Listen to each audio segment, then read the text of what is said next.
sholat tarawih, ya, iftar bersama juga masih dilarang. Kita sudah, Pak Ustadz, sudah tujuh sholat Jumat nih kita. Masya Allah. Ya.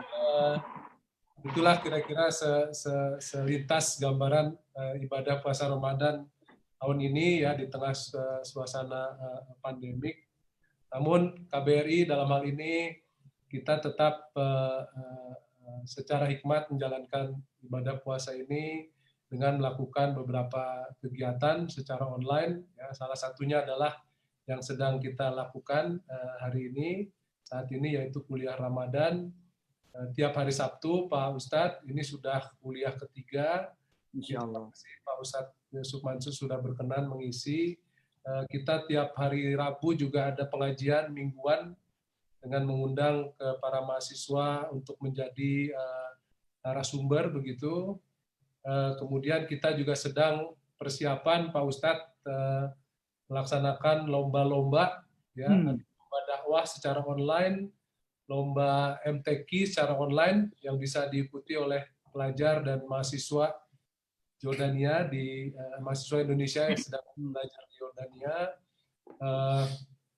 Di luar itu kita sebelum Ramadan kemarin dan insya Allah juga sebelum Hari Raya nanti kita juga telah melakukan kegiatan kemanusiaan, ya, memberikan bantuan medis dan sembako kepada sejumlah WNI, kira-kira kurang lebih 600 WNI di Yordania yang masuk dalam kategori rentan begitu, untuk mengurangi beban sosial dan beban ekonomi mereka menghadapi pandemi COVID-19 dan juga dalam rangka mereka menjalankan ibadah puasa tahun ini, dan insya Allah nanti akan ada gelombang berikutnya menghadapi persiapan atau untuk membantu mereka merayakan Hari Raya Lebaran Idul Fitri yang akan datang.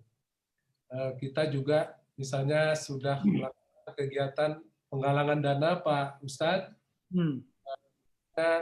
untuk membantu saudara-saudara kita, para pengungsi Palestina yang berada di Yordania. Jadi ada sekitar 2,3 juta pengungsi Palestina yang saat ini sejak tahun 1948 berdomisili di negeri para nabi Yordania ini, dan kita sudah lakukan penggalangan dana. Insya Allah nanti realisasinya bisa kita lakukan sebelum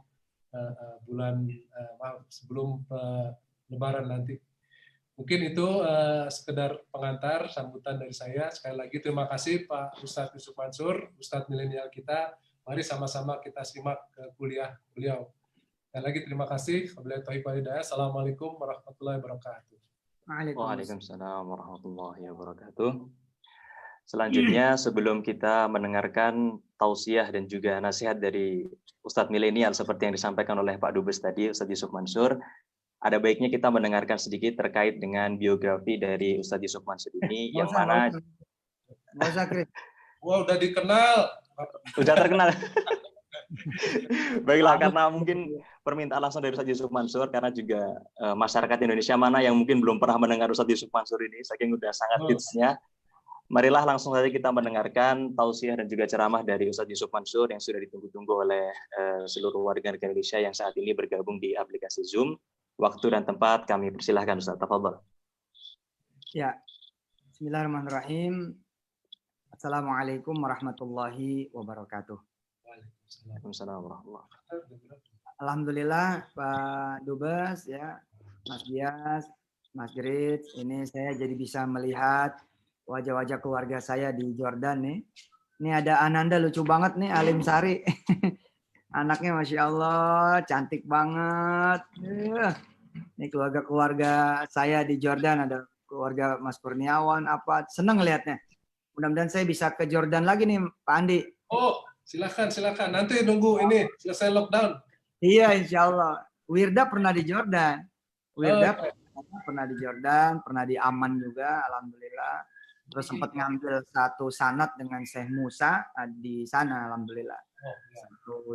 Berapa juz gitu sanad yang ngambil dari beliau. Alhamdulillah, negeri yang penuh barokah, insya Allah kapan saya bisa ke sana lagi dengan keluarga, insya Allah, amin. Mari sama-sama kita baca basmalah lagi. Bismillahirrahmanirrahim. Bismillahirrahmanirrahim. Alhamdulillah hari ini nih, malam ini ya, kalau di Indonesia ini ya saya kira di Jordan sama, bedanya cuma 4 jam kan. Nuzul Quran gitu. Jadi ini tantangan nih buat kita bagaimana kemudian membuat Quran ini memang hadir dalam diri kita dan diri orang lain. Hadir dalam kehidupan kita dan kehidupan orang lain. Ya, kemudian masuk ke dalam hati kita, turunnya itu nuzulul Quran, turunnya Quran juga turun gitu kan ke hati kita, ke pikiran kita, ke perasaan kita, ke kolbu kita dan juga ke orang lain.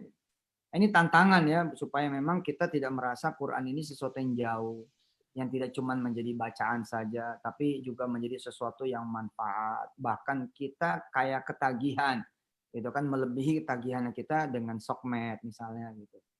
Ini tantangan. Saya diamanahi hari ini kajian tentang sodako. Ya, ini memang menjadi sesuatu yang saya biasa bicarain dengan izin Allah tentang sodako. Tapi hari ini kita coba akan bicara lewat perspektif yang berbeda, yakni perspektif nuzulul Qurannya. Silakan kalau ada yang megang Quran atau ada handphone yang pakai Quran, silakan dibuka ya. Surah Al-Baqarah ayat 261. Surah Al-Baqarah, surah kedua ayat 261.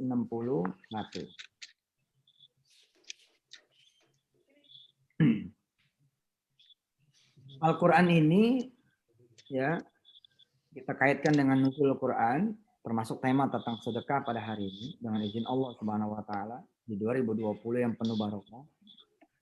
Al-Quran ini adalah kitab yang bercerita tentang dirinya. Ya.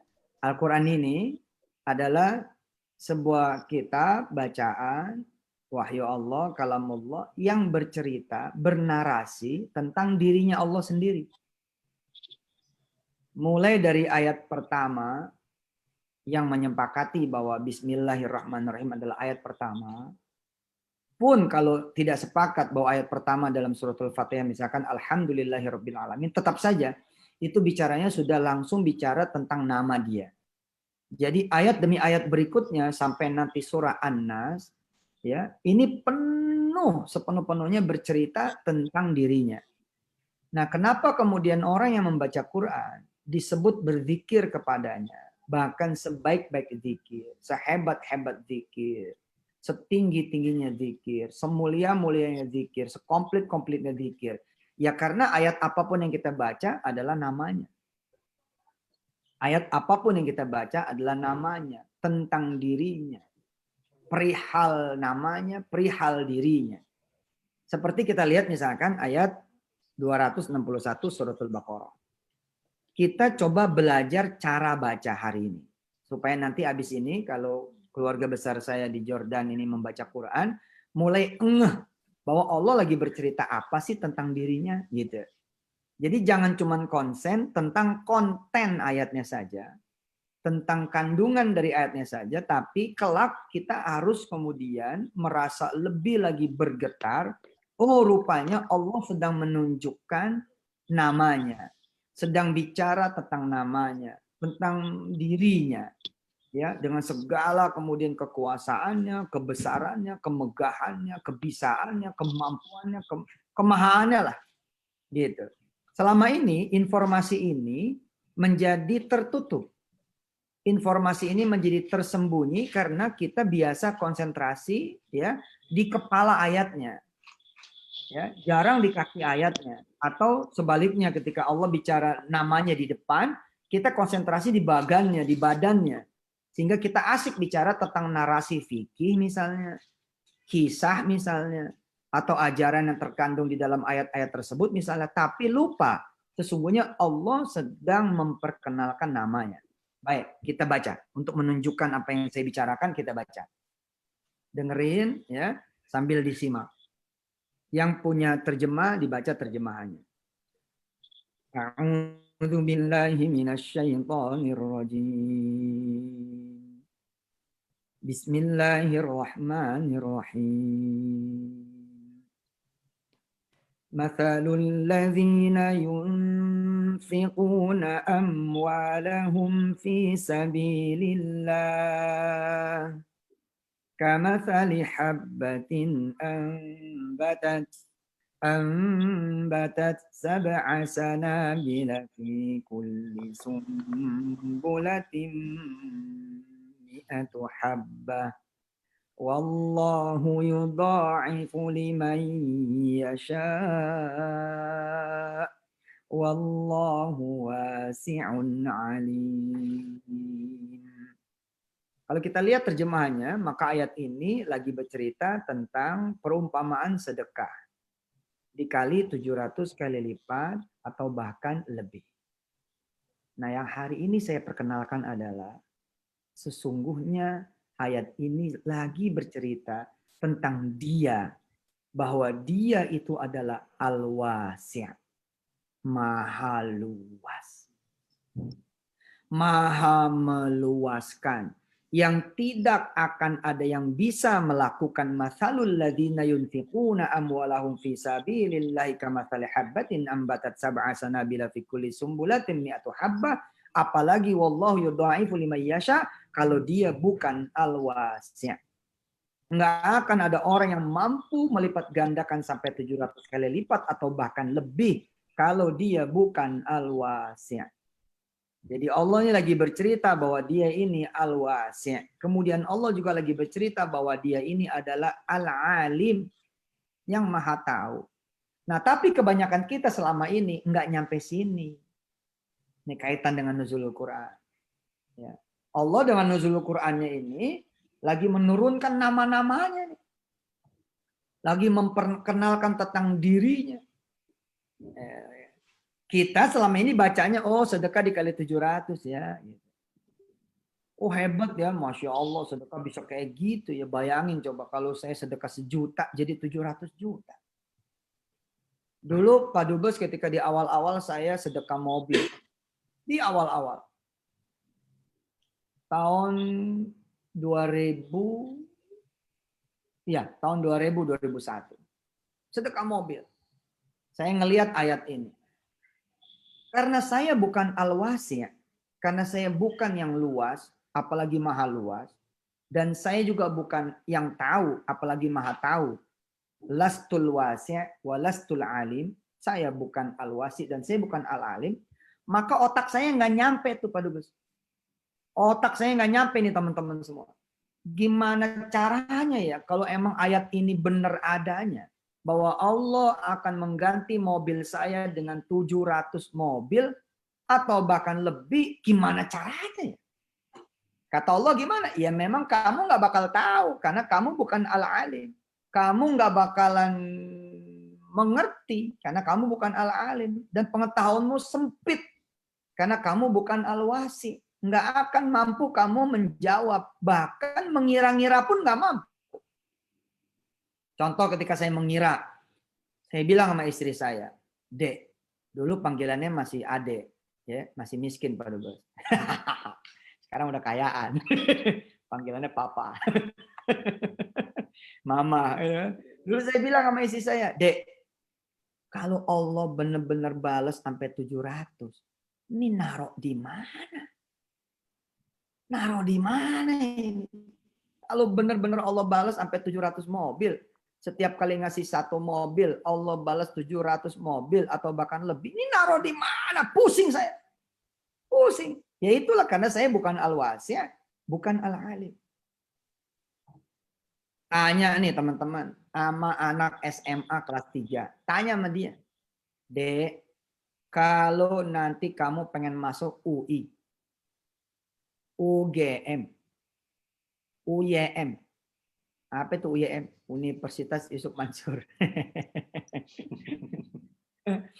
Gimana caranya kamu bisa masuk ITB, UNER, ITS, IPB, UNSRI, USU? Gimana cara kamu bisa masuk sana?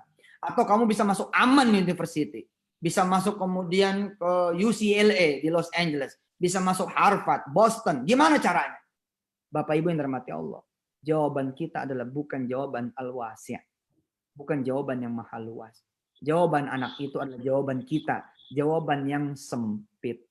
Jawabannya juga bukan jawaban al-alim, bukan yang maha tahu dan bahkan tahu juga tidak. Jawabannya adalah tidak tahu. Anak itu pasti menjawab kira-kira begini. Ya daftarlah Pak Ustadz gitu. Registrasi lah Pak Ustadz, ikut ujian lah Pak Ustadz, ikut tes SNMPTN lah atau apalah. Dan kalau dia sebut itu baru 4 loh. Kalaupun dia sebut itu baru 4. Padahal kata Allah apa? Aku punya 700 cara loh. Atau bahkan lebih untuk anak ini bisa masuk ke kampus yang dia mau. Aku punya 700 pintu yang anak ini bisa masuk dengan pintuku itu. Karena aku al-wasi. Dan aku yang tahu lewat cara mana yang dia bisa masuk. Lewat cara apa yang dia bisa masuk. Lewat jalan mana, lewat metode apa. Lewat kemudian pintu-pintu mana. Gitu. Coba tanya sama yang punya utang. Gimana cara dia bisa bayar utang? Sempit. Gelap Pak. Nggak tahu Pak. Pemasukan nggak ada. Pekerjaan nggak ada. Usaha nggak ada. Utang juga melebihi aset. Nggak paham saya Pak. Ya pasti nggak paham. Karena dia bukan al-wasi. Dia bukan al-alim. Tapi ketika dia melakukan sedekah. Mendadak kemudian dia punya 700 cara. Untuk dia bisa bayar utang. Tanya sama siapa orang yang dagang nasi uduk misalnya. Bu, dari mana cara ibu bisa punya duit? Ya dari mana Pak? Ya kalau barang dagangan saya laku Pak. Kalau barang dagangan saya nggak laku ya saya nggak punya duit. Padahal dia masih punya 699 pintu dia buat nyari duit. 699 pintu dia nyari duit. Jalan dia nyari duit. Kantong duit. Sumur duit. Ya. Tanya sama mereka yang belum berumah tangga. Gimana cara kamu menikah? Gelap Pak. Gelap. Nyari di mana segitu lebarnya bumi bisa nggak ketemu lo jodoh. Nggak tahu ada di mana. Padahal ada 700 event bisa Allah siapkan untuk si fulan atau si fulana sehingga dia bisa bertemu di buminya yang maha luas ini. Tanya sama mereka yang nggak punya anak keturunan, bagaimana cara kamu supaya bisa punya anak keturunan? Jawabannya apa? Jawabannya apa? Inseminasi, bayi tabung, terus apa lagi? Apa lagi? Diurut, pijat saraf, apalagi? Apalagi? Baru 4 loh. Baru 4 loh. Padahal ada sab'a sanabil. Di mana fi kulli sumbulatin mi'atu habbah. Maka kata Allah apa? Kalau kamu mau ketetesan al-wasi'ku, kamu mau ketetesan al-alimku, do, give it. Give to others. Lakukan apa yang aku suruh. Kamu sedekah, maka aku teteskan al-wasi'ku kepadamu. Aku teteskan al-alimku kepadamu. Mau kemana kamu? Sehingga seorang anak misalkan yang pengen masuk kampus ya favorit, perguruan tinggi negeri yang dia incer, dia bersedekah, orang tuanya bersedekah, muncul nih 700 pintu. Muncullah misalkan kita lihat ayatnya ya, kita lihat ayatnya lagi, cari kosakata habbah. Ada di sana habbah? Ada di sana habbah yang ketemu kosakata habbah, angkat tangannya. Kamatsali habbatin. Ada di sana? Oke, moderator ketemu, Mas Asyikin ketemu, yang lain ketemu. Kamatsali habbatin, oke? Matsalul ladzina yunfiquna amwalahum fi sabilillah kamatsali habbatin. Orang yang bersedekah, itu kata Allah apa? Perumpamannya dia punya 1 biji.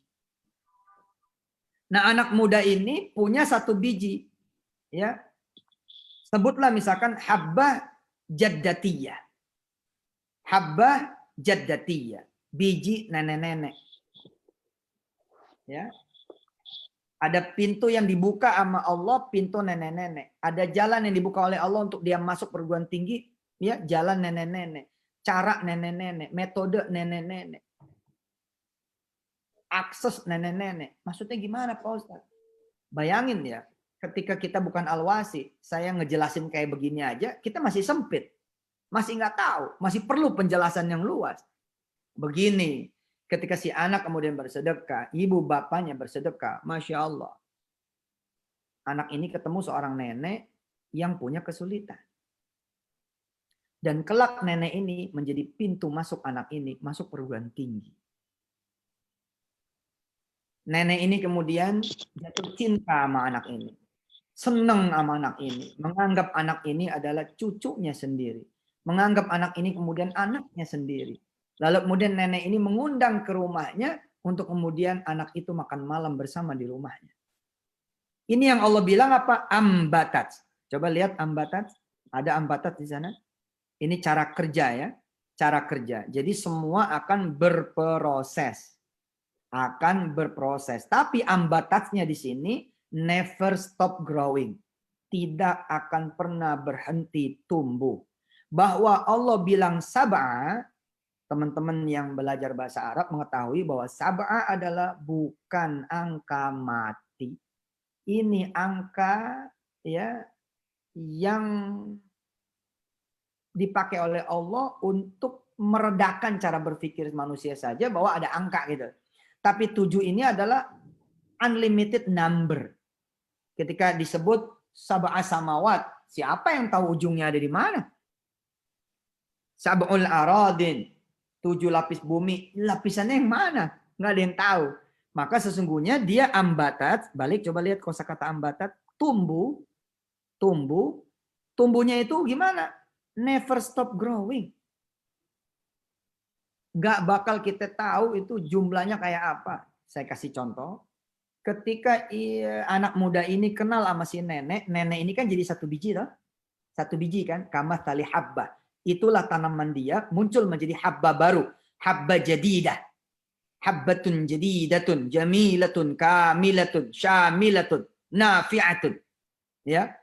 Radiyatan mardiyatan, ya kan? Lahu wali jami'un nas fil alam. Kalau udah tumbuh dia jadi sesuatu yang sempurna, hebat, nggak pernah berhenti. Nah, habbah ini, biji ini yang biji baru ini ambatat.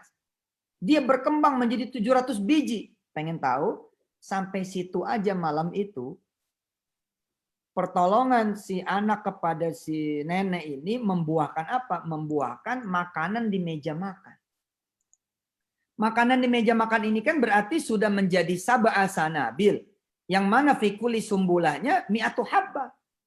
Di situ ada nasi. Bisa kita hitung berapa biji nasi itu? Nggak bisa. 1 sendok aja udah nggak kehitung berapa butir padi atau beras di sana. Kemudian menjadi ikan, menjadi daging, menjadi buah, menjadi sayuran, menjadi kemudian lalapan. Nggak kehitung. Jadi di meja itu aja balasan Allah 700 udah kelar. Udah kelar tuh di meja itu. Ditambah lagi dengan potongan ayat berikutnya, wallahu yudha'ifu liman yasha, dan Allah melipat gandakan lebih banyak lagi kepada yang Dia kehendaki.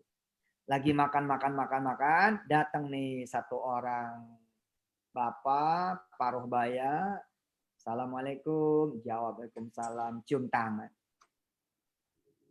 Terus si ibu ini bilang, nih anak ini yang kemarin emak ceritain. Anak ini yang kemarin Umi ceritain. Anak ini yang kemarin Mama ceritain, yang nolongin Mama. Hey, salim. Ini rektor rektor ITS lo. Selesai urusan tuh. Urusan selesai tuh. Hah? Urusan selesai. Kenapa? Karena Al-Wasi bekerja. Al-Alim bekerja. Ya, saya sering ceritain ini. Ya. Nenek saya ya Nyai Solati jualan nasi uduk. Hari Kamis, Rebo gitu, dia ngomong sama saya. Ji, manggil saya Ji. Mantu padahal saya, cucu. Ji, gua mah puyeng, kata dia. Puyeng kenapa, Nyai? Besok ketemu Sabtu. Gua kalau ketemu Sabtu, udah puyeng aja pala. Mengapa kalau ketemu Sabtu puyeng? Lah, undangan kawinan bisa sampai 10. Lah kalau satu amplop ceban-ceban aja, iya udah 100.000 kata dia. Hah? Lah kalau kondangan kita 50.000, 500.000, lah gue dagang uduk berapa sih gitu.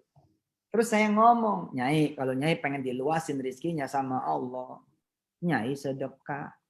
Ya Ji,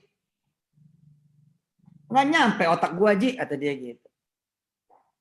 Gue hidup di sini. Di gang sempit. Dulu kan saya tinggalnya di gang sempit. Alhamdulillah izin Allah. Sekarang pun masih. Gangnya masih sama. Tapi rumahnya udah diluasin sama Allah SWT. Ketemu gang berikutnya. Alhamdulillah Allah maha meluaskan. Iya betul Pak Dubes. Dulu saya sudah ke rumah 1. Jadi saya sudah ke mobil. Saya injek ke mobil 1. Saya bilang saya penasaran nih sama ayat ini. Benar gak sih dikali 700? Hah? Pengen tahu saya gimana sih caranya kalau digali 700 ini. Ternyata benar. Nyampe loh. Mobil saya sekarang Pak Dubes, mungkin udah bukan ukuran ribu kali. Udah belasan ribu mobil saya. Bener demi Allah. Udah puluhan ribu kali mobil saya. Cuman keluarnya kalau saya perlu aja gitu. Jadi kalau saya diundang ke Semarang, ntar ada yang jemput. Itu loh, pakai mobilnya mereka semua. Maka hari itu mobilnya jadi punya saya. Lah di Indonesia ada berapa kecamatan? Ya, ada berapa kecamatan? Ada ribuan kecamatan. Lah kalau saya keliling pakai mobil-mobil yang berganti. Jadi mobilnya mobil panitia. Cuman kayak mobil saya gitu. Jadi pada saat itu saya baru paham, oh Allah mengganti saya bukan 700 mobil, bahkan ribuan mobil dengan cara Allah jadikan saya ustadz. Dengan cara Allah jadikan saya public speaker. Jadiin saya kemudian pembicara, guru yang pergi ke sana kemari. Bahkan mobil saya ada di Jordan. Mobil saya ada di Jordan. Kalau saya masuk, masa Pak Andi nggak jemput? Yang bener lah. Nah, ntar saya pulang lagi ya. Pak Andi nggak jemput, saya pulang aja dah. Berarti kan mobil saya bukan cuma ada di Indonesia, ada di seluruh dunia. Maka saat saya berdialog sama Allah tahun 99-2000 itu, apa kata Allah? Suf, kamu nggak akan bisa menjangkau kemahaluasanku. Tugas kamu sedekah dan percaya. Tugasku membuktikan janjiku bahwa mobilmu nanti akan aku lipat gandakan banyaknya. Gitu. Rumah, hotel, kayak apa coba? Sekarang rumah saya banyak Pak Dubes. Banyak rumah saya, ya Allah. Kemana aja saya acara, masuk ke rumah panitia. Saya bisa makan apa yang ada di situ. Betul nggak? Bahkan saya ketika saya ya bercanda-bercanda ya. Saya bilang nanti kita bakal punya hotel nih. Semua hotel bakal jadi punya kita. Kejadian juga. Saya masuk hotel mana aja nggak pernah bayar. Nggak pernah bayar. Dibayarin panitia terus. Nggak pernah naruh KTP juga.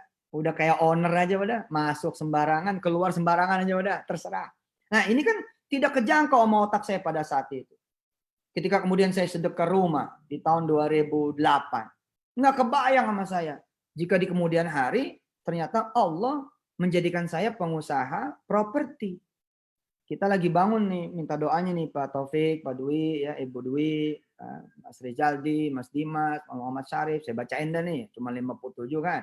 Mas Niko, ya, Mas Adriansa, saya minta doa nih dari Bu Nur Hidayah, dari keluarga Pak Gunawan, dari semua, ya, dari Pragus, dari Arafa, ya, dari Mas Nash Ederson, ya.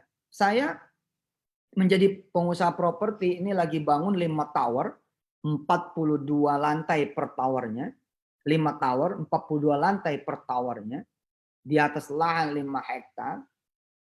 Dan kemudian nanti kita akan berangkat ke lahan yang lain 13 hektar, berarti 3 kali lipatnya. Yang di Sentul City itu LRT Pak Dubes. Jadi kita bangun LRT City. Ya, jarang-jarang kan kulit kayak begini punya LRT City. LRT City loh Pak. Kota loh Pak. Nah kalau saya ingat-ingat, saya izin Allah di tahun berapa gitu membangun satu kampung.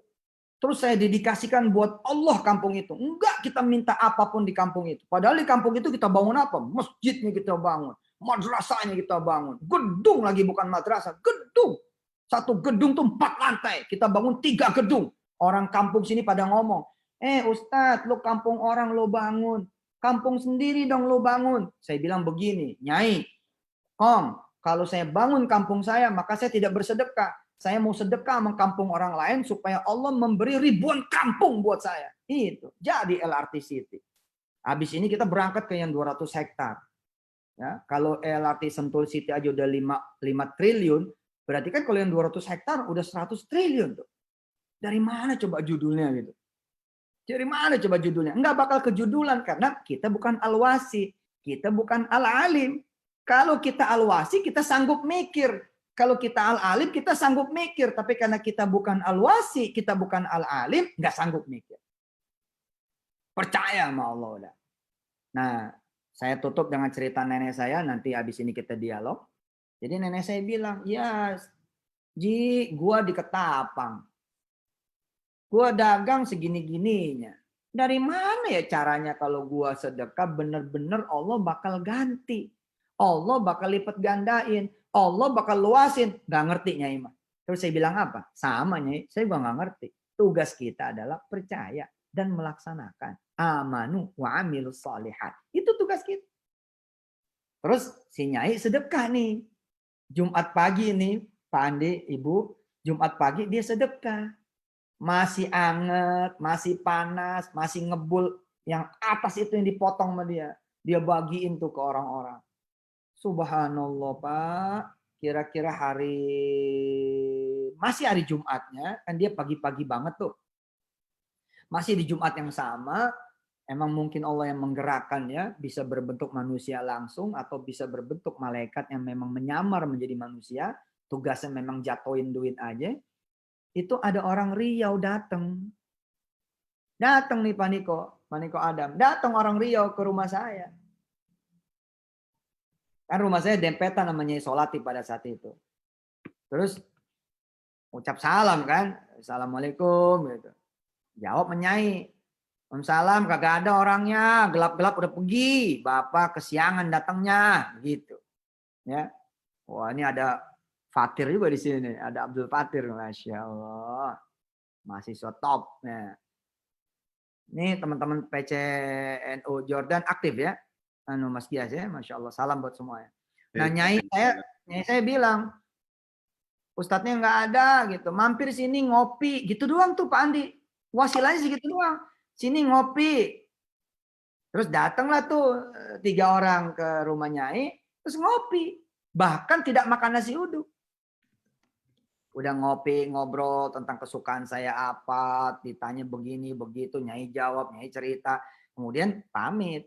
Pamit ya Bu, titip surat buat Ustadz Yusuf, mudah-mudahan berkenan datang ke Riau. Bu, tolong terima, ini buat bayar kopi. Tahu nggak Pak Andi, berapa duit tuh di tahun itu 2001 kurang lebih. Berapa duit yang dikasih sama orang Riau? 2 juta Pak Andi. Lo ngasih nasi uduk berapa sih, kan satu nasi uduk tahun itu kan 2.000 ya. 2.000, 3.000 lah. Mau jadi 2 juta bagaimana? Nah, kita selama ini sebagai penutup ya tausiah hari ini, sebenarnya tausiah hari ini bukan tentang sedekahnya, tapi tentang konsep Qur'annya gitu. Jadi kita selama ini cuman begini, hebat sedekah ya. Jangan. Kita mesti berangkat ke yang lebih deep lagi Mas Adriansyah. Apa yang lebih deep lagi? Nggak ngelihat tuh cara kerja Allah Al-Wasi gitu loh. Itu loh. Allah lagi memperkenalkan cara kerjanya dia tuh. Dia itu Al-Wasi gitu. Ya. Ini ada Bu Nur Hidayah, ada Mas Muhammad Syarif, ada Mas Mursya, ada Ibu Sukriana, ada Mas Jarkasi dan istri. Ya, kalau kita baca Quran nanti kita akan melihat nih, oh kalau Allah memakaikan Asmaul Husnanya, ini sesuatu yang lagi ditunjukin sama Allah apa nih gitu. Nah di situ juga Allah menunjukkan bahwa dia Al-Ali. Ya, bisa dipahami sampai sini. Jadi kaitannya dengan nuzul Quran, sedekah, dan kemudian hari ini saya bawa kepada konsep bahwa Al-Quran bicara tentang dirinya. Ya, mulai sekarang kita kalau baca Quran mesti kemudian kita perhatikan nih Allah lagi bicara tentang dirinya di bagian yang mana nih gitu. Ya. Sebelum saya serahkan ke moderator, coba lihat ayat atasnya, ayat 260. Coba dibuka ayat 260. Surah yang sama Al-Baqarah 260. Nah, selama ini kita selalu bisa jadi tidak menganggap namanya atau Asmaul Husnanya tidak menjadi ruh bagi ayat yang sedang kita baca. Padahal itulah kepalanya. Itulah dagingnya. Itulah justru isinya. Itulah justru masterpiece-nya. Nah kalau ayat 260 Allah lagi bercerita tentang dia itu siapa? Al-Aziz Al-Hakim. Ya kan? Ini kan cerita tentang Nabiullah Ibrahim kan? Minta ditunjukin gimana cara ngidupin orang yang mati. Terus Allah tidak menjawab, melainkan hanya menyuruh Nabi Ibrahim motong satu burung jadi 4 bagian, taruh kemudian di 4 gunung yang berbeda, lalu sekali panggil dia hidup lagi menjadi burung yang kemudian terbang dengan cepat. Terus lihat ayat 259. Lihat ayat 259. Allah lagi bercerita tentang dia adalah Al-Qadir. Ya. 259 Allah lagi bercerita tentang dia adalah Al-Qadir. Allah menunjukkan kekuasaannya, ada satu kota, satu negeri yang semuanya itu hancur. Kemudian ada orang yang dimatiin 100 tahun. Kalau Ashabul Kahfi ditidurin. Di hibernate, dihibernasi. Ashabul Kahfi ditidurin. 309 tahun.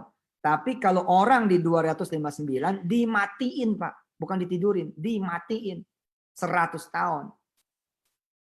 Dan kemudian ditunjukkan kekuasaan Allah nanti di keledai dan di makanan serta minumannya. Nah, ujungnya adalah Allah bercerita tentang dia adalah Al-Qadir. Wallahu a'lam bishawab. Silakan kalau ada yang mau tukar pikiran, bertanya atau berbagi pengalaman, cerita tentang nuansa Ramadan di Jordan. Jordan ini saya senang kayak Eropa Jordan ini. Ada salju, Masya Allah. Waktu saya ke sana ada salju tuh Pak Dubes. Keren banget.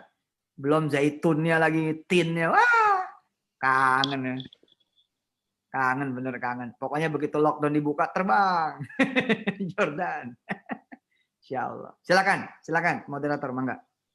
Baik Ustadz, mohon izin saya ambil alih. Jadi nanti mungkin model tanya jawabnya akan berlangsung secara interaktif. Jadi agar terdapat tanya jawab dan juga kedekatan antara pendengar dan juga Ustadz Yusuf Mansur sendiri. Telah masuk pertanyaan yang pertama. Jadi gini Ustadz, dari pendengar ini ternyata tersebar dari seluruh belahan dunia. Ada juga dari Libanon, ada dari pendengar dari Jepang juga. Nah ini kebetulan pertanyaan pertama masuk dari salah satu mahasiswa yang terkenal juga Ustadz, namanya Abdul Fatir dari Libanon. Silahkan untuk Ustadz Abdul Fatir mungkin menanyakan langsung. Ya Tir, mangga Tir. Siap, bismillahirrahmanirrahim. Assalamualaikum, Kiai. Waalaikumsalam. Sehat, Tir? Alhamdulillah sehat, Kiai. Kiai sehat? Sehat, alhamdulillah. Sehat dan banyak duit. Alhamdulillah. Ya, Kiai, mohon izin mau nanya. Mangga. Jadi kan gini, Kiai, konsep yang Kiai sering omongin kan apa-apa yang baik-baik jatuhin aja omongan itu kan. Iya benar. Betul lagi itu. Positif gitu. Nah, misalkan Kiai kita punya omongan kayak gini nih. Insya Allah ntar saya pengen punya pesantren yang gratis, santrinya dari seluruh dunia gitu. Misalkan gitu kita pengen punya impian gitu.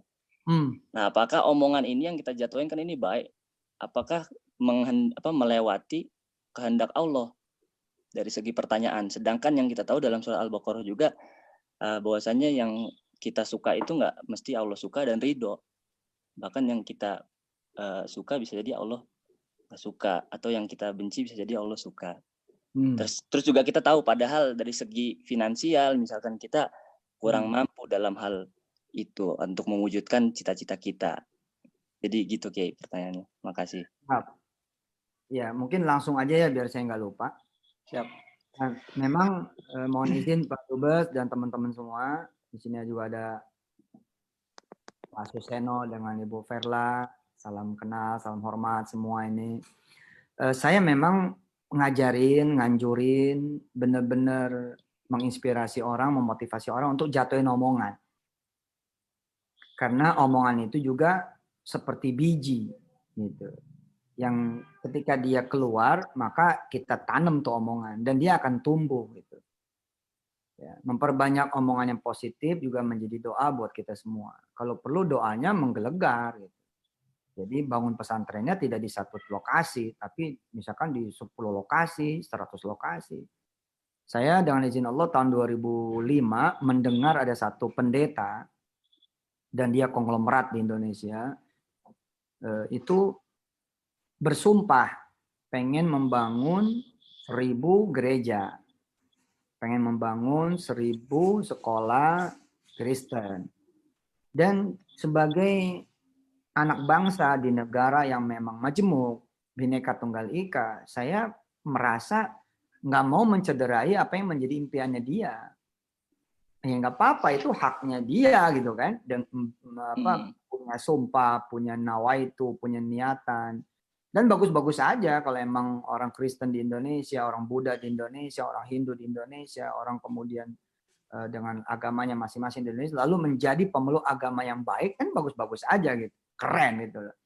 Nah, tapi waktu itu sebagai anak muda yang tidak punya resources, sebagai anak muda juga yang tidak punya networks, yang ya mainnya waktu itu juga bahkan masih lokalan banget, masih 2005 awal. Saya masuk El Sinta itu dan radio-radio itu di 2005 pertengahan, lalu masuk TV di 2005 akhir. Habis itu udah nggak pernah absen lagi di TV sampai hari ini. Nah, pada saat saya no resources banget, no capital, no juga yang lain-lain, saat itu saya jatuhin omongan. Saya bilang, bismillah, kita samain aja dah gitu. Kita bangun aja nih 1000 sekolah gratis, 1000 pesantren gratis, 1000 masjidnya di buminya Allah Subhanahu wa taala. Subhanallah, hari ini kita memiliki 8.000 sekolah gratis. 8.000. Jadi kita minta 1.000, Allah kasihnya 8.000 dan ini masih bertambah loh jumlahnya. Masih bertambah loh karena kita akan bikin nanti di seluruh desa, bahkan di seluruh kota, di seluruh dunia. Sekarang Fatir tahu kan, Darul Quran ya, motonya apa? Daku, dream, 5 benua gitu loh. Mudah-mudahan gitu bisa nanti buka sekolah di Jordan kan dengan bantuan dari Pak Dubes dan keluarga besar Muslim di sana. Kita bahkan sudah mulai ngasih DP.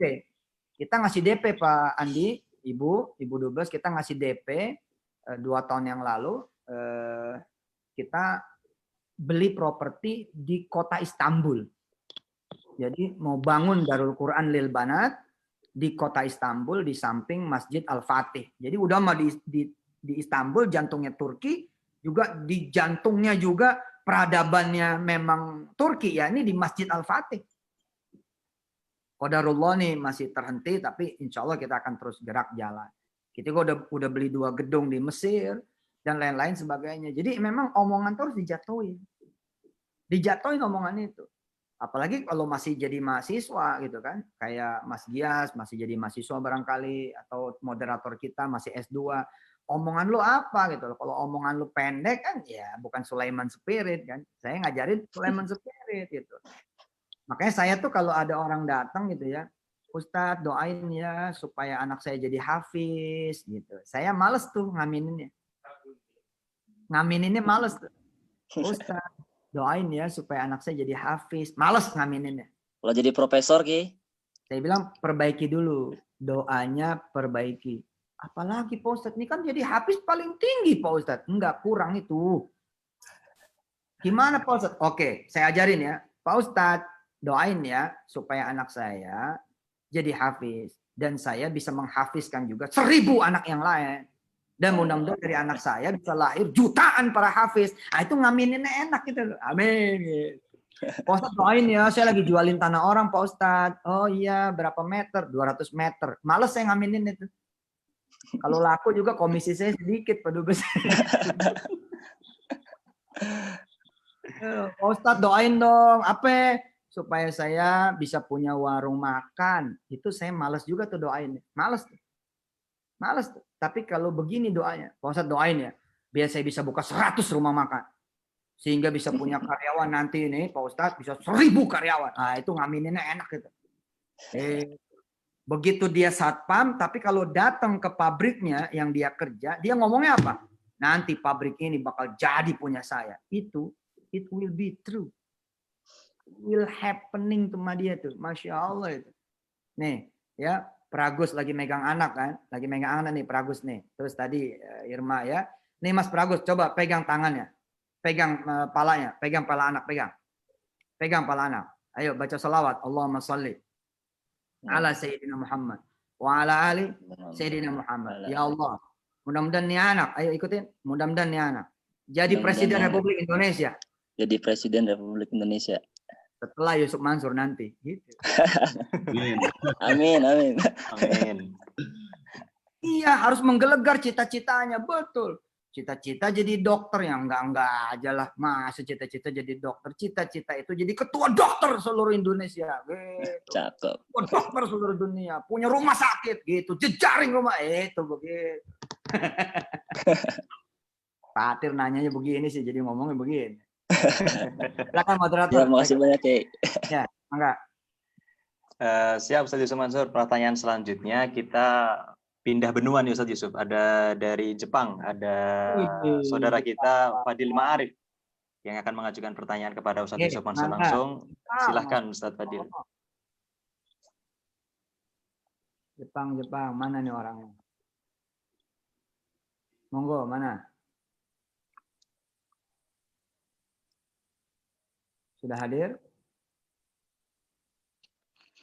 Assalamualaikum. Waalaikumsalam. Wush, Fadil Marif Jepang. Di mana Jepangnya? Saya di Tokyo. Di Tokyo. Kita sudah punya Iya. rumah tahan juga di Jepang itu. Kaki Gunung Fuji. Saya di Tokyo. Ya, universitas apa gitu namanya. Saya langsung ke sana tuh, langsung yang meresmikan buat itu. Monggo Mas Fadil. Tokyo, Masya Allah. Ya gini Ustaz, saya ada niatan nih. Jadi kan selama ini kan orang tua saya itu kan orang tua dan nenek saya itu kan belum haji. Jadi saya ada niatan gimana caranya saya bisa menghajikan kedua orang tua saya dan kedua nenek saya. Wih, cakep. Itu pertanyaan saya yang pertama. Terus yang kedua, di rumah itu kan sekarang lagi bikin TPA. Nah, minta doanya supaya TPA-nya juga bisa berjalan lancar, bisa sedikit nyebarin, ya walaupun saya juga bukan pesantren, ya sedikit lah nyebarin ngajinya gitu. Amin. Mohon doa. Sip. Oke. Udah cukup? Oke, bismillahirrahmanirrahim. Mohon izin ini Pak Dubes dan teman-teman semua saya jawab. Pertama, doa Anda itu terlalu ringan buat Allah. Ya. Harus tiru cara yang tadi. Ya Allah, saya pengen menghajikan 1000 nenek-nenek gitu loh. Masa neneknya doang, nenek-nenek yang lain nggak diberangkatin. Itu, ya Allah saya pengen mempergikan haji orang tua saya dan 1000 orang tua yang lain. Gitu. Doa tuh mesti begitu. Oke Mas Fadli, ya jangan ragu. Siap. Allah itu Al-Wahhab. Allah itu Al-Wahhab. Nanti ente nyesel, pasti nyesel. Kenapa saya minta cuma 1000? Karena kemampuan yang Allah akan berikan buat Mas Fadil ternyata lebih dari 1000. Saya dulu Pak Dubes angkat tangan nih berdoa. Ya Allah bagian haji dong saya gitu. Terus saya pikir-pikir lagi. Oh saya pelit amat ya doa cuma buat saya gitu kan. Terus saya bilang. Tapi kan karena otak saya bilang gak mungkin kan. Kan saat itu kan ya gimana ya kan kita kan mikirnya data, fakta, logika kan. Kemampuan, keadaan, keterbatasan kan mikirnya itu terus. Nah, cuman kan Allah dengan tadi ilmu yang kita pelajari, jangan kamu lihat dirimu kata Allah, tapi lihat aku Al-Wasi, lihat aku Al-Alim. Jangan lihat dirimu yang serba terbatas, yang serba sempit dan serba tidak tahu, tapi lihatlah aku Al-Wasi, lihatlah aku Al-Alim. Terus saya berdoa tuh Ibu Dubes. Saya bilang ya Allah, iya ya. Udahlah berangkatin saya sama istri saya dan berangkatin seluruh keluarga saya lewat tangan saya dan saya minta kepadamu ya Allah supaya engkau membuat saya sanggup memberangkatkan 1000 orang setiap tahun ke tanah suci. Dan saat itu saya berdoa sambil ketawa-ketawa Mbak Aini Arafah. Saya itu waktu ngomong itu ketawa-ketawa Mas Dimas. Saya bilang apa iya gitu ya. Ini doa kayaknya gak mungkin dari situ loh. Tapi wes tembak aja lah. Pokoknya doanya begitu jedar. Ternyata sekarang nih hari ini nih. Ya karena hari ini lockdown ya. Maksudnya alhamdulillah dengan izin Allah Pak Dubes, Ibu Dubes, ya teman-teman semua. Saya alhamdulillah tiap bulan memberangkatkan minimal 2000 orang. Minimal tiap bulan. Dulu saya minta 1000 kan setahun. Ternyata enggak, sekarang saya minimal 2000 orang. Kok bisa? Ya karena saya punya travel Mbak. Alhamdulillah orang pada daftar, pada pergi lewat travel saya. Ya kan sama aja kan, saya yang berangkatin kan begitu. Saya minta sama Allah, ya Allah mudah-mudahan saya bisa jadi imam di musola Baitul Amin.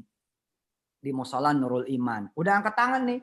Ya Allah mudah-mudahan saya bisa jadi imam lah di musola Nurul Iman. Kan kalau saya jadi imam musola, mertua saya bangga gitu loh. Weh, mantu gue jadi ustadz, mantu gue jadi imam gitu. Tapi begitu saya doa nih, ini demi Allah nih kejadian nih.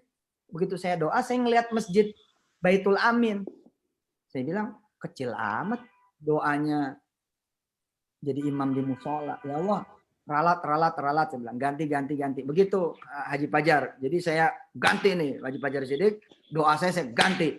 Ya Allah, saya jadi imamnya di Masjid Baitul Amin aja deh, yang gedean. Habis itu ingat ada Istiqlal. Ada Istiqlal. Ngapain juga ya jadi imam di Baitul Amin doang. Ya Allah, saya minta jadi imam di Istiqlal. Habis itu saya melihat Masjidil Haram. Haram Makkah dan Haram Madinah. Doa saya berubah loh. 2003 doa saya apa coba? Ya Allah, jadikan saya imam di Masjidil Haram, Makkah dan Madinah. 2003. Tapi Allah nggak perlu buat Allah itu menunggu berlama-lama. Pak Andi, Bu Andi, dan teman-teman semua dengan izin Allah Subhanahu wa taala, Mas Adriansyah, Mas Muhammad Syarif, Pak Taufik dan Ibu Dwi, Bu Nur Hidayah, saya hanya perlu waktu 2 tahun.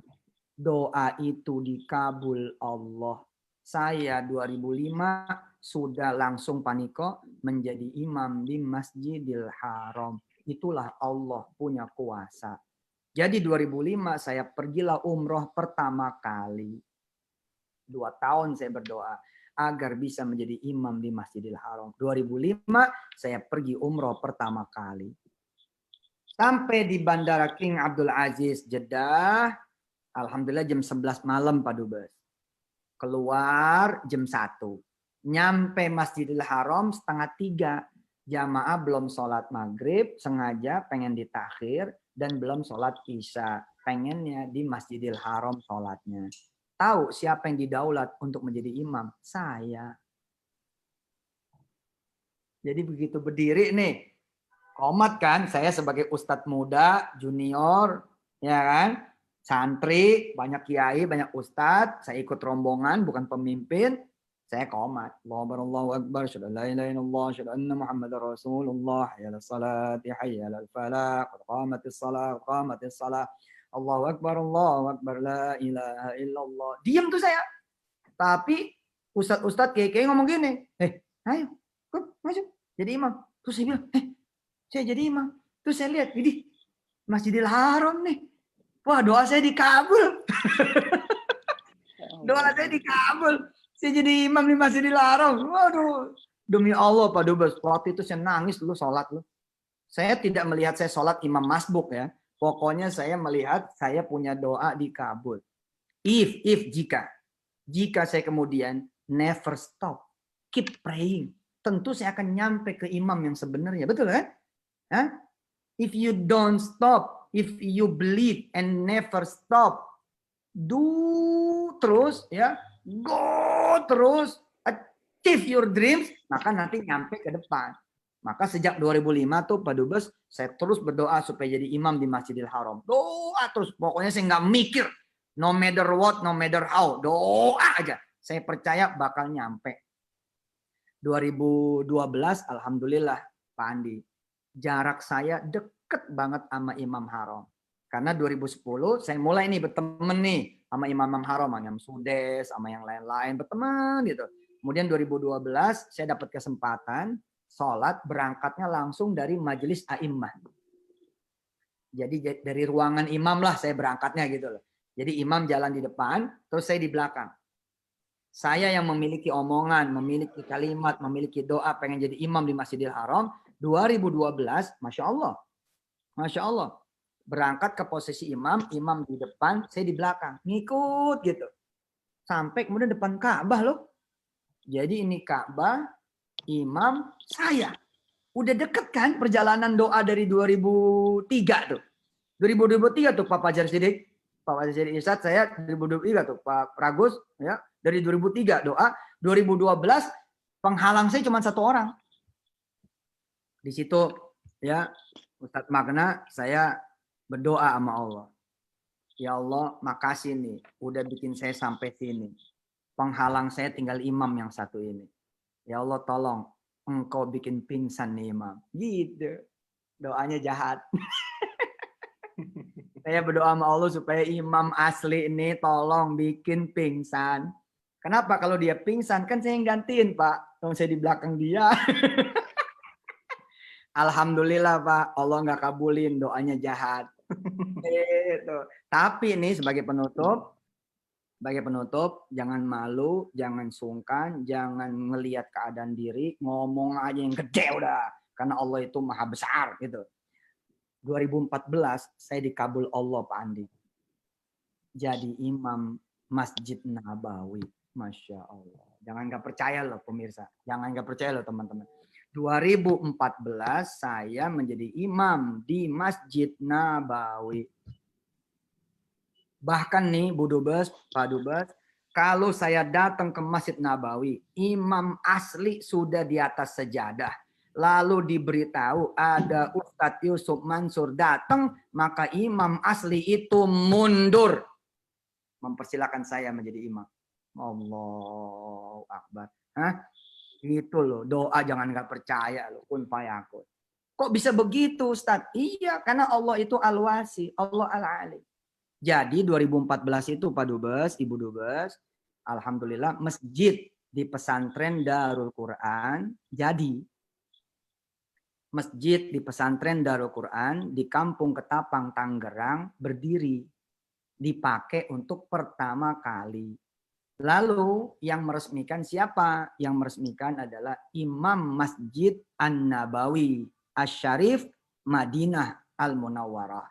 Beliaulah yang kemudian didaulat untuk menjadi imam perdana di masjid pesantren kami di Tangerang. Nah, menjelang maghrib, ya, kemudian imam nanya, nanti masjid ini mau dinamain apa? Gitu. Terus saya ngomong, naam ya Sidi, lam nusammihe. Kita belum namain masjid ini. Karena dia orang Pakistan, saya bicara dengan dialog amiknya, saya bilang sama dia, sammihe ya imam, tolong namain masjid ini. Terus dia diam. Terus dia bilang begini, oke. Tuhibbun Nabawi? Ente cinta sama Nabawi? Naam ya Sidi. Tuhibbu Rasulullah Al-Karim? Naam ya Sidi. Oke. Idan antum muhib, wa hadal masjid muhib, usammi hadal masjid bi Masjid Nabawi. Bidun alif lam dia bilang. Oke, kata imam, saya namain masjid Anda ini dengan Masjid Nabawi tanpa alif lam untuk mengambil kemudian keberkatan Masjid An-Nabawi yang di Madinah. Nah, kemudian azan berkumandang. Saya waktu dikasih nama masjid pesantren itu Masjid Nabawi itu udah nangis. Nangis ya Allah, bukan kayak ini impian saya gitu kan, bisa jadi imam di Masjid Nabawi gitu. Nah, begitu azan, qomat, imamnya tuh udah di atas sejadah kan tuh. Jadi imam kan. Itu imamnya mundur Pak Dubes. Apa kata imam? Ente yang jadi imam. Ente yang berhak jadi imam. Akhirnya saya jadi imam di Masjid Nabawi 2014. Alhamdulillah kesampaian doa saya. Pengen menjadi imam di Masjidil Haram sama di Masjid Nabawi. Kesampaian tuh jadi imam di Masjid Nabawi. Belakang saya imam asli loh Pak. Emang Masjid Nabawinya Masjid Nabawi Tangerang, bukan Nabawi Madinah. Tapi jangan lupa itu 2014. Betul nggak? Hah? Kalau kita tidak berhenti berdoa bakal kejadian. Nanti 2024 siapa tahu Allah izinkan doa teman-teman dikabul di bulan Ramadan. Saya jadi presiden. Saya jadi presiden nih 2024. Menteri Luar Negerinya Pak Andi nanti insya Allah saya angkat. Nah, ya, nanti ketika saya jadi presiden, kan kunjungan kenegaraan, betul nggak Pak Andi? Hah? Sebagai Menlu saya bilang dong sama Pak Andi kan, Pak Andi, Pak Menlu tolong aturkan. Saya mau kunjungan kenegaraan. Nanti kalau Raja Muhammad bin Salman nanya, apa yang dimau sama Presiden Yusuf Mansur bilang, nggak mau apa-apa, cuma pengen jadi imam di Masjidil Haram. Yeay! Selesai urusan itu. Ibu Menlu, apa kabar Ibu Menlu, Ibu Andi? Oke, Mas Moderator, saya kembalikan. Baik Ustadz, mungkin satu pertanyaan lagi karena mengingat waktu di Indonesia juga sudah ingin mendekati pukul 6. Langsung saja silahkan untuk Bapak Duta Besar Bapak Andi Rahmianto, waktu dan tempat kami persilahkan. Masya Allah. Monggo, Pak Menlu, mantap. Simak aja nama dia. Assalamualaikum warahmatullahi wabarakatuh. Terima kasih Wah, Pak Ibu Ustadz. Menlo, waalaikumsalam. Saya Siap, wakilin sama istri. Iya, siap. Karena kebetulan sebetulnya saya pengikut setia, saya followernya Ustadz Yusuf Mansur. Saya Hormat. tiap hari selalu ikutin kisah-kisah yang ditulis di Instagramnya. Allah. Makanya saya bilangin sama Mas Andi, ini Ustadz Yusuf Mansur, Ustadz milenial. Makasih. Jadi kebetulan saya tiap hari sejak pindah ke Jordan ini Pak Ustadz, satu hal yang saya sama seperti Pak Ustadz tadi itu, saya selalu mungkin sedikit menginginkan bahwa saya berpindah ke satu negara, saya selalu berpikir persis seperti Pak Ustadz itu. Saya lahir dan besar di keluarga yang sangat sederhana. Bapak saya dan ibu saya seorang guru SD, tapi bapak dan ibu saya mendidik saya begitu baik-baiknya sehingga bapak dan ibu saya hanya bilang bahwa kamu bisa. Orang Sunda harus pinter biar kamu bisa. Harus baik biar kamu dapat. Kata-katanya selalu biar kamu dapat biar kamu bisa. Jadi akhirnya waktu saya masuk kuliah SMA, saya main dengan orang-orang, kebetulan SMA 5 itu kan SMA Bandung orang-orang kaya. Pas mereka kemudian akhirnya bikin sayembara katanya, siapa yang bisa nonton show Duren-Duren, karena kami mencintai Simon Le Bon. Saya nonton Duren-Duren di Madison Square Garden, katanya itu yang menang taruhan. Waktu itu saya mau ikut taruhan karena saya berpikir tidak pernah terlintas di kepala saya bahwa saya akan sampai ke negeri itu. Dari mana saya dengan segala kesederhanaan yang saya miliki. Saya berpikir bahwa saya bisa menikah, punya suami baik-baik, punya pegawai negeri lah, rumah di Bekasi, dulu gitu aja cerita. Tapi ternyata betul kata Pak Ustadz, Bapak saya selalu mengatakan hal yang sama. Jangan pernah mempersempit mimpi kamu. Mimpi sebesar-besarnya. Dan akhirnya betul kemudian setelah menikah dapat diplomat, masuk ke hubungan internasional, ditanya mau jadi apa? Saya bilang saya mau jadi istri diplomat. Sebetulnya mungkin salah juga, sebetulnya saya minta jadi istri presiden waktu itu. Ya. Tapi saya salah, saya minta cuma mau apa masuk HI? Jadi istri diplomat. Ditoyor dari belakang, kamu pikir kamu cantik. Jadi banyak istri diplomat. Dan betul, terjadilah itu. Jadi dari situ saya pikir betul kata Ustadz, makanya kemudian saya mengikuti Pak Ustadz. Saya dulu tahun 2007 sampai 2011, saya adalah personal asistennya Sutrisno Bahir. Jadi saya sering banget ketemu sama Pak Ustadz sebetulnya. Mungkin tapi Pak Ustadz lupa dengan muka saya karena kurang eye-catching berarti. Yes, ya. Tapi saya punya foto banyak dengan Pak Ustadz gitu. Allah. Jadi begitu tentang mimpi saya, Pak. Sampai akhirnya saya ada di Madison Square Garden, saya di Times Square, satu tempat yang tidak pernah saya mimpikan. Dan tidak main-main, saya di sana 7 tahun, Pak Ustadz. Saya 7 tahun di sana dibawa sama Mas Andi, kemudian anak saya sekolah di sana, ibu di sana, dan yang paling tidak pernah saya mimpikan adalah Tuhan memberikan saya satu jalan hidup yang sesuai dengan umur saya. Waktu umur saya lagi senang-senangnya dikasih ke New York, gitu. Senang belanja, segala macam. Sekarang ternyata pas umur segini, saya dibawa oleh Mas Andi ke Jordan. Mas Andi dititipkan amanah di Jordan.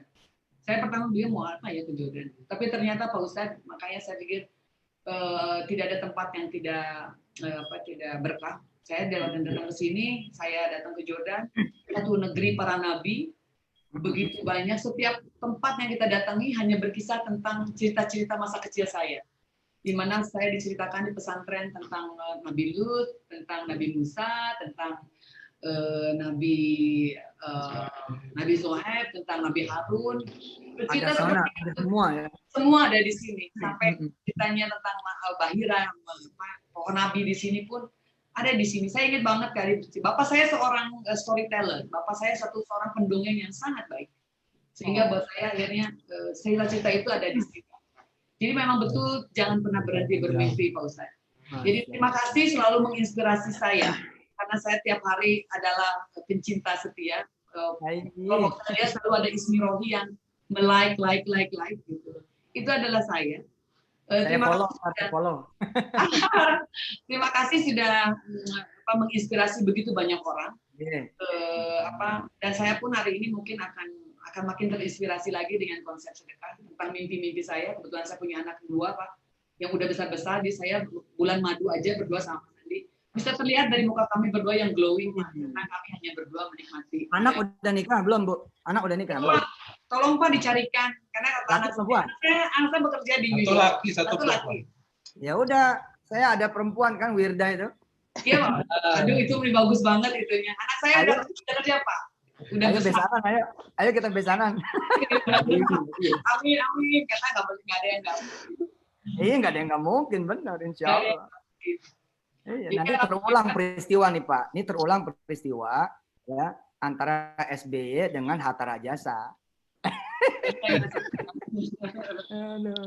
Jadi seperti amin lah, itu, Pak, yang saya yakini dari semua kita bahwa sedekah itu kan tidak semata-mata rezeki itu tidak semata-mata ya, tapi semua yang saya dapat akhirnya kami di Jordan 3 tahun begitu banyak yang kami dapat, tidak cuma ini aja, tapi kami mendapat banyak bekal lahir batin yang luar biasa, karena di sini tempat ini menambah banyak bekal buat badan saya, dalam diri saya. Saya punya banyak lagi Pak, saya punya banyak, dan kemudian kasih banyak mahasiswa Pak, mahasiswa S2, S3, S1 yang belajar agama.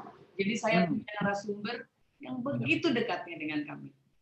Jadi sekali lagi Pak Ustadz Yusuf Mansur, terima kasih banyak.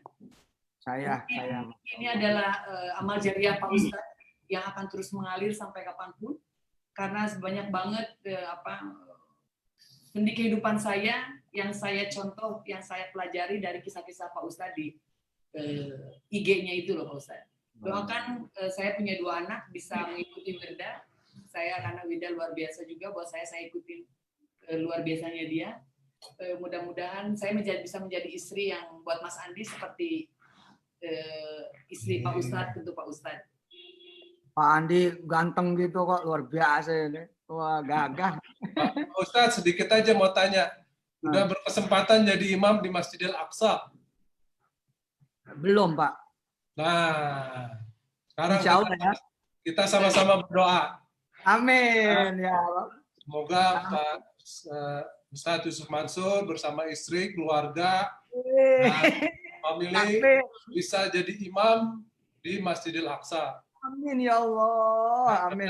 Karena mungkin Pak Ustadz tahu ada hadis Nabi yang menyatakan sebagai Muslim ya wajib kita mengunjungi 3 masjid suci.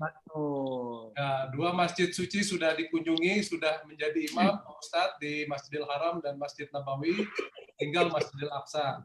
Saya alhamdulillah Pak Ustadz bersama istri dan juga beberapa teman di KBRI, meskipun belum jadi imam, kita sudah jadi makmum di 3 masjid suci itu. Alhamdulillah. Allah. Baik, terima kasih Pak Dubes, teman-teman di sini udah masuk waktu maghrib. Terima kasih. Saya masih pengen kapan-kapan nih Mas Grits ya, Mas Dias, kapan-kapan kita ngobrol lagi, ngaji lagi, nggak mesti ada jadwal, bebas lah, kapan lah. Sekalian saya tambah kenal sama calon besan kan, kapan-kapan. Masya Allah. Masya Allah. Aduh. Mahasiswa pamit ya. Pamit, makasih Ustadz Gias. Assalamualaikum warahmatullahi wabarakatuh. Waalaikumsalam warahmatullahi wabarakatuh. Baiklah untuk Bapak-Bapak, Ibu-Ibu semuanya yang telah menghadiri kajian kerjasama antara KBRI Yaman dan juga PCNU Yordania kali ini. Mungkin sebelum saya selaku moderator menutup kajian di sesi ketiga ini, kita akan mengambil foto bersama-sama. Mungkin bagi Bapak Ibu yang belum menyalakan kameranya, bisa dinyalakan kameranya sekarang. Kita akan mengambil foto untuk dijadikan kenang-kenangan dan juga bukti bahwasannya sesi kajian ketiga ini berjalan dengan baik dan lancar. Alhamdulillah, mohon izin Bapak Ibu sekalian saya ngambil foto. Silahkan untuk buka kameranya dulu, teman-teman mahasiswa juga yang hadir hari ini. Silahkan. Oke. Iya, 3 kali saya akan ambil foto ya. Kita hitung 1, 2, 3. Sekali lagi. Oke, 1, 2, 3. Terakhir, 1, 2, 3. Tamam, alhamdulillah. Terima kasih banyak Bapak Ibu sekalian. Di-share fotonya, jangan lupa. Siap.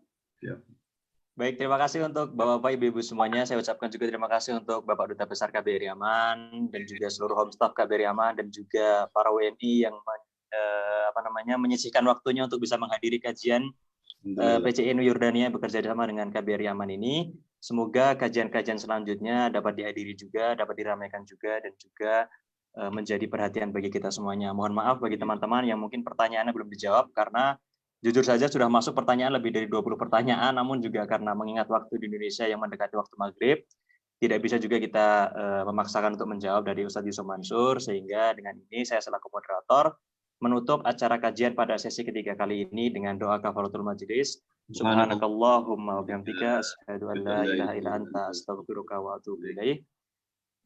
Saya selaku moderator pamit undur diri. Wassalamualaikum warahmatullahi wabarakatuh. Waalaikumsalam.